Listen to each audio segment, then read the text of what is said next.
Subscribe to our YouTube channel and press the bell icon to get the latest updates. नमस्कार, मेरा नाम पिंटू सिंह यादव है और आप देखना शुरू कर चुके हैं न्यूज लाइव। दोस्तों, मध्य प्रदेश में कांग्रेस की शर्मनाक हार हुई है। भारतीय जनता पार्टी यानी कि बीजेपी की प्रचंड बहुमत मिला है। बीजेपी की इस सीट के कई कारण हैं, लेकिन उससे ज्यादा चर्चा कांग्रेस की हार के हो रही है। कांग्रेस के हार के पीछे कमलनाथ के ओवर कॉन्फिडेंस की वजह बताई जा रही है।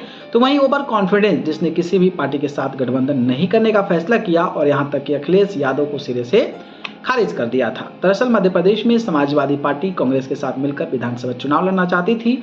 इसको लेकर दोनों पार्टियों के बीच बातचीत भी चल रही थी, लेकिन इन मौके पर कमलनाथ ने गठबंधन करने से इनकार कर दिया था। कमलनाथ के इस फैसले पर अखिलेश यादव भड़क गए थे और कांग्रेस पर धोखा देने का आरोप लगाया था। इस मामले में जब पत्रकारों ने कमलनाथ से सवाल पूछा था तो उन्होंने कहा था कि छोड़ो अखिलेश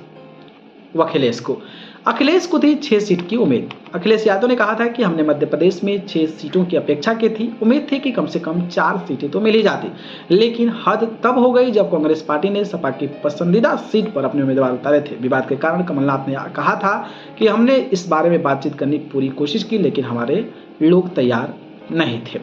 कांग्रेस के खिलाफ मैदान में उतर गए थे अखिलेश। कमलनाथ के इस बयान के बाद समाजवादी पार्टी ने मध्य प्रदेश में अपने 6 दर्जन से अधिक प्रत्याशियों को मैदान में उतार दिया था। सपा का पूरा फोकस बुंदेलखंड के इलाके में था और खुद अखिलेश यादव ने कई रैलियां की थी। इसके अलावा डिम्पल यादव ने भी प्रचार की कमान संभाली थी। चुनाव नतीजे के भले ही सपा के फेवर में नहीं आए, लेकिन कांग्रेस को शर्मनाक हार झेलनी पड़ी। कांग्रेस नेता प्रमोद कृष्णम ने इस हार की वजह सपा को बताया है। कांग्रेस को गठबंधन होने पर समाजवादी पार्टी ने एमपी में 74 प्रत्याशी चुनावी मैदान में उतार दिया था। बुधनी विधानसभा सीट से समाजवादी पार्टी के नवरगंज महाराज पटनीची बाबा को टिकट दिया था।